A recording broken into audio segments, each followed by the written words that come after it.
Hey, Joe, just wondering, can you address a little bit about how hurt Miles was playing last week, how challenging it was to determine how much he should be in there? Would that have possibly shut down another player, and how is he this week? Yeah, Miles definitely was not 100%, in the game. But I know just talking to him, he was going to give us everything he got. And he wasn't there, but, he was there for his teammates. He tried his best. I think he's doing much better this week. But it was just a situation he was going to go out and fight through it. Thank you. Thank you, Mary Kay. Next up is Nate Ulrich. Hey, Joe. Obviously, you know a lot about Pittsburgh and Cleveland, with Ben Roethlisberger saying, hey, all signs are pointing to this being my last game at Heinz Field. What kind of atmosphere do you anticipate, and what are you telling your players about that? Yeah, the atmosphere is definitely going to be electric. It's just the nature of, Pittsburgh and their fans. But for us, the standard's the standard.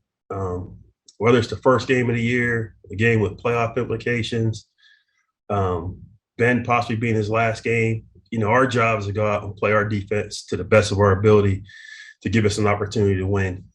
So that's what our focus is, just going out and trying to play the best game we can. Thank you. Thanks, Nate. We'll go to Dan Lobby. Hey, Joe. Obviously, you've had to turn to MJ Stewart. We got to talk to him a little bit earlier this week. How valuable has it been to have a guy like that who can kind of play multiple spots, safety, inside, outside, wherever you need him to play? Yeah, MJ is definitely the Swiss Army knife, and that was really the plan. Talk to him in the offseason. It's like, we're going to train you as a corner, safety, nickel, dime, just to give him more value. And, he stepped up, made some big plays, in the games that he's played in. And I always talk to those guys. It's like, we don't have backups. We just have guys in waiting. And I feel like all the guys had an opportunity to step up and play. It was just really trying to show their value to the team and what they're capable of doing. And then it looks like you guys are going to get Greg back on the outside. How much is it going to help to have him back on the field, especially if Troy isn't able to go, and kind of having his versatility if you need it? Yeah, it was good seeing him out there. We're still evaluating him day to day, but I feel like we're going to have him for the game. It just gives you more options. It's all about creating matchups, every week in the NFL. So just having more bodies, especially Greg, what he's capable of doing, in terms of coverage, gives us more flexibility in terms of our game plan. Thank you. Thanks, Dan. Scott Petrick, you're up. Hey, Joe. The standard is the standard. Did Mike Tomlin take that from you, or did you get that from him? I probably just heard it. It's probably just been ingrained in me, Part of Mike, coaching with Mike, the time I spent with him is speaking the language. And all the guys that work with Mike, we just have our own kind of language that we speak. But it's really just about how you operate. And for us, the circumstances of any game we play shouldn't affect what we're trying to do. Whether it's Ben's last game, whatever situation, our level in terms of how we play should change. So that's why I try to preach to those guys, just to be consistent. I know you held Pittsburgh to 15 points in the last matchup, but when you look back at that game, what do you think you need to do better this time? Execution. Every week when you look at games, it comes down to 2, 3, 4 plays. And in that first game, there was about 3 or 4 plays that we had the opportunity to make that we didn't execute.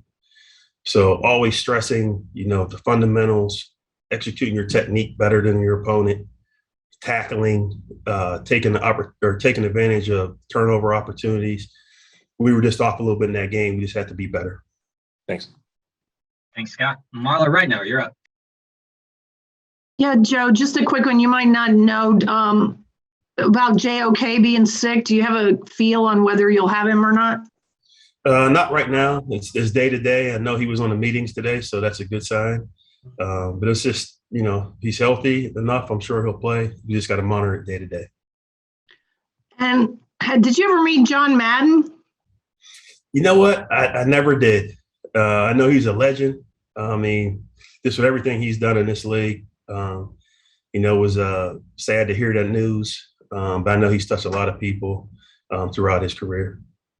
Thank you. Thanks, Marla. Back to Mary Kay Cabot. Yeah, Joe, with it starting to be the time of the year when assistant coaches get head coaching interviews and opportunities, just wondering, what is your mindset on that? Are you anticipating getting some phone calls for some of that stuff? And would you embrace the opportunity to do that? I've always just tried to be the best coach that I could be, whether it's DBs, being a coordinator. And if those opportunities come, they come, but it's nothing that I really worry about. Would I embrace it? Absolutely. I think you always want to try to go as far as you can in your career. So if it comes, I definitely would accept those opportunities and do the best job I can. But right now, I'm really focused on winning this game. Okay, thank you. Thank you, Mary Kay. Ashley Bastock has our next question. Hey, Joe, I know we've asked you so many questions this season about Jeremiah and his development and things, but I guess now towards the end of the regular season, has he really, has this season for him, his rookie year, been what you guys envisioned when you got him? Yes. You see the dynamic playmaking ability, whether we're blitzing him, whether it's making plays in space, whether it's matching up in coverage. He has the ability to affect the game in a lot of different ways. Throughout the year, I just had to be careful of not doing too much because he is a rookie. So you don't want to do so much that you slow him down. So throughout the season, I think he's grown. I think he's improved in a lot of different areas, and we've been able to give him more things, on his plate in terms of what we can do with him defensively. Thank you. Thanks, Ashley. Let's go to Scott Petrick. Hey, Joe, with it probably being Ben's last home game, just what's your lasting impression of his, 18-year career that's probably going to take him to the Hall of Fame? I just think, the word that always comes up is gunslinger, and he's the guy that can take over a game. I've played in coaching games against him where he's thrown the ball, 70 times. But he can affect the game in so many different ways. He's smart. It's hard to fool the guy. I think his durability over the years, and I noticed, the conversation I had with Mike, over the years, just having a guy to be that type of player and be the leader of your team for so long, has been really beneficial to Pittsburgh.